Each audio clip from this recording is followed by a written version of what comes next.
రాష్ట్రంలోని 116 మున్సిపాలిటీలు 7 కార్పొరేషన్ల పరిధిలో రేపు పోలింగ్ జరగనున్నది. ఉదయం 7 గంటల నుంచే పోలింగ్ ప్రక్రియ ప్రారంభం కానున్నది. అయితే ఈ మేరకు రాష్ట్ర ఎన్నికల సంఘం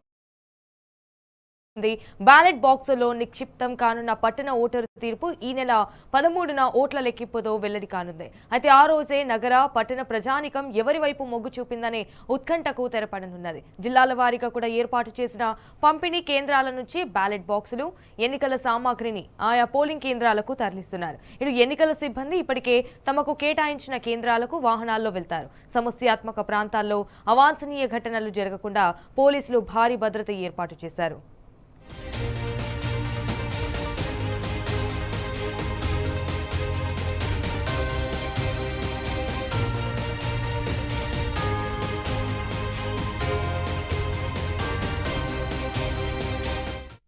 ఇన్ఫాక్ట్ బ్యాలెట్ బాక్సులు పత్రాలను పోలీసు భద్రత నడుమ స్ట్రాంగ్ రూమ్ల నుంచి రాష్ట్రంలోని డిస్ట్రిబ్యూషన్ కేంద్రాలకు ఎన్నికల అధికారులు తరలించారు. సో అక్కడి నుంచి ఇవాళ ప్రతి పోలింగ్ కేంద్రానికి తరలిస్తారు.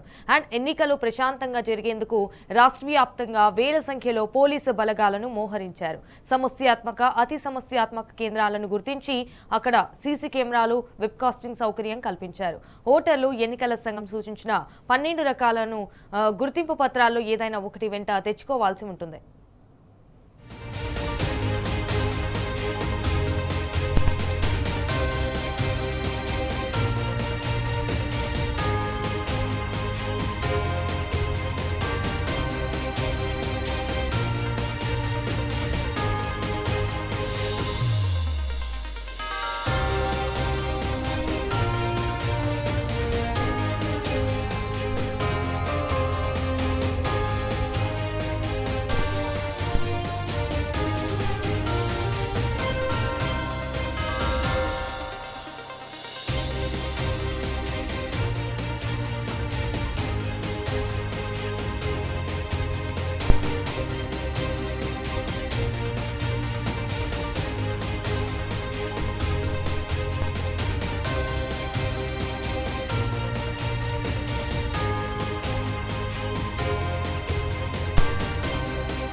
సో నల్లగొండలోని ఎన్నికల సామాగ్రి పంపిణీ కేంద్రం నుండి మా ప్రతినిధి రాము లైవ్ ద్వారా అందించడానికి అయితే సిద్ధంగా ఉన్నారు. రైట్ రాము, చెప్పండి, ఇటు నల్లగొండలో రేపు పోలింగ్ కి సంబంధించిన ఏర్పాట్లు ఎలా ఉన్నాయి, దీనికి సంబంధించిన అప్డేట్స్ ఏంటి? సంజన ఉమ్మడి నల్గొండ జిల్లా వ్యాప్తంగా 17 మున్సిపాలిటీలు, ఒక మున్సిపల్ కార్పొరేషన్ సంబంధించినటువంటి సర్వస్వీకరణ ఇప్పటికీ డిస్ట్రిబ్యూషన్ సెంటర్ కేంద్రాలు ఏర్పాటు చేసి ఇక్కడ ఉన్నటువంటి పోలింగ్ సిబ్బందికి అంతా కూడా పోలింగ్ సామాగ్రిని పంపిణీ చేసినటువంటి కూడా మనం చూస్తూ ఉన్నాం. మున్సిపాలిటీల వారిగా డిస్ట్రిబ్యూషన్ సెంటర్లు ఏర్పాటు చేశారు. వారికి 32 రకాల సామాగ్రిని కూడా వారికి అందజేసి వారికి కేటాయించినటువంటి పోలింగ్ కేంద్రాల్లోకి ఎస్కాట్ వాహనాల ద్వారా ప్రత్యేక బందోబస్తున్నారు. వారందరూ కూడా ఈరోజు 5 గంటల వరకు ఆయా పోలింగ్ కేంద్రాలు తరలిస్తారు. అక్కడ చేరుకున్న తర్వాత రాత్రి అక్కడ బస్ చేసి రేపు ఉదయాన్నే పోలింగ్ ఏజెంట్ ఎన్నికల తర్వాత 7 కూడా మనకు కనిపిస్తూ ఉంది. ఉమ్మడి నల్గొండ జిల్లాలో 17 మున్సిపాలిటీల్లో 350 వార్డులకు ఈరోజు ఎన్నికలు జరుగుతూ ఉన్నాయి. అదేవిధంగా నల్గొండ కార్పొరేషన్ కొత్తగా ఏర్పడింది. ఈ కార్పొరేషన్లో 48 డివిజన్లకు ఈరోజు ఎన్నికలు జరుగుతూ ఉన్నాయి. ఈ నేపథ్యంలోనే ఎక్కడికక్కడ కూడా ఎలాంటి ఇబ్బంది లేకుండా బరిలో ఉన్నటువంటి అభ్యర్థుల యొక్క గుర్తుల ఆధారంగా వారందరూ కూడా గుర్తులను, అదేవిధంగా స్వతంత్ర అభ్యర్థులుగా ఉంటే వారి కేటాయించిన గుర్తులతో అక్కడ ఉన్నటువంటి బ్యాలెట్ పేపర్ల ముద్రణ కూడా జరిగింది. ఈ రోజు ఉదయాన్నే బ్యాలెట్ పేపర్లు కూడా ఇక్కడికి వచ్చాయి. పోలింగ్ కేంద్రాల వారిగా అదే మున్సిపాలిటీల వారిగా వాటిని కూడా వేరు చేసి పోలింగ్ సిబ్బందికి వాటిని పంపిణీ చేస్తున్న పరిస్థితి కూడా మనం చూస్తా ఉన్నాం. ఇక ఇక్కడే రిసీవింగ్ సెంటర్ కూడా ఏర్పాటు చేశారు. రేపు పోలింగ్ అంతా కూడా పూర్తయిన తర్వాత ఆయా సిబ్బంది అంతా కూడా ప్రత్యేక బందోబస్తు ద్వారా ఇక్కడికి వచ్చి ఆ యొక్క బ్యాలెట్ బాక్సులను కూడా ఇక్కడే రిసీవింగ్ చేసుకుంటారు. ఇక్కడే స్ట్రాంగ్ రూమ్ ఏర్పాటు చేశారు.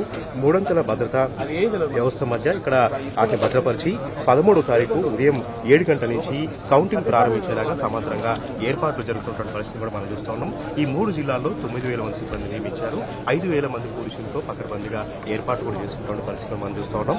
ఈ రోజు జరుగుతున్నటువంటి ఎన్నికల్లో 1,400 పోలింగ్ కేంద్రాలు ఏర్పాటు చేశారు. కాబట్టి ఈ 1,400 పోలింగ్ కేంద్రాల్లో కూడా వెబ్కాస్టింగ్ ఏర్పాటు చేశారు. సమస్యాత్మక పోలింగ్ కేంద్రాల్లో డీఎస్పీతో కూడినటువంటి బందోబస్తు కూడా ఏర్పాటు చేయడం జరిగింది. అత్యంత పారదర్శకంగా అత్యంత ట్రాన్స్పరెన్సీగా ఎన్నికలు నిర్వహించేందుకు రాష్ట్ర ఎన్నికల సంఘం సర్వే ఏర్పాటు చేసినట్టు కూడా మనకు అర్థమవుతోంది. ఇక ఎన్నికల కోడ్ని పకడ్బందీగా అమలు చేసేందుకు ప్రత్యేక టీంలు కూడా రంగంలో దింపారు. నిన్న రాత్రి నుంచి కూడా ప్రాంతంలో పర్యటన చేస్తూ మద్యం అదేవిధంగా డబ్బు పంపిణీకి సంబంధించినటువంటి చర్యలపైన ఖచ్చితంగా చర్యలు తీసుకుంటున్న పరిస్థితి కూడా మనం చూస్తున్నాం. నల్గొండ జిల్లాలో 6 మున్సిపాలిటీలు, సూర్యాపేట జిల్లాలో 6 మున్సిపాలిటీలు, యాదాద్రి జిల్లాలో 5 మున్సిపాలిటీలు, నల్గొండ డివిజన్ సంబంధించినటువంటి కార్పొరేషన్ అయింది. కాబట్టి నల్గొండ కార్పొరేషన్ సంబంధించి కూడా మొట్టమొదటిసారి ఎన్నికలు జరుగుతున్న నేపథ్యంలో పకడ్బందీగా ఏర్పాటు చేశారు. ఎక్కడైనా ఇబ్బంది లేకుండా రేపు ఉదయం 7 గంటల నుంచి సాయంత్రం 5 గంటల వరకు పోలింగ్ నిర్వహించారగా ఈ 10 గంటల పాటు కూడా పోలింగ్ సిబ్బందికి ఎలాంటి ఆటంకాలు లేకుండా వారికి భోజన సదుపాయాన్ని అక్కడ అన్నటువంటి పోలింగ్ కేంద్రాల్లో నిరంతర విద్యుత్ సదుపాయాన్ని అక్కడటువంటి తాగునీటి సదుపాయాన్ని కూడా ఎక్కడెక్కడ ఏర్పాటు చేసినటువంటి పరిస్థితిని విజువల్స్ అంతా కూడా మనం చూస్తున్నాం. ఈ సామాగ్రిని అంతా కూడా తీసుకొని వీళ్ళు కేటాయించినటువంటి రూట్లలో జోనల్ ఆఫీసర్ల పర్యవేక్షణలో ఒక సిఐ పర్యవేక్షణలో ఎస్కాట్ వాహనం ఏర్పాటు చేశారు. రేపు ఉదయం 7 గంటలకు పోలింగ్ ప్రారంభిస్తామని కూడా ఎన్నికల అధికారులు చెప్తున్నటువంటి పరిస్థితి మనకు కనిపించింది. మొత్తంగా అయితే పకడ్బందీ ఏర్పాటు చేశారు. సర్వం సిద్ధమైంది. మరి కాసేపట్లో వీళ్ళందరూ కూడా పోలీస్ సామాజిక ఆయా పోలింగ్ కేంద్రానికి తరలి వెళ్ళబోతా ఉన్నారు. Okay Ramu, all right, thank you for the live update.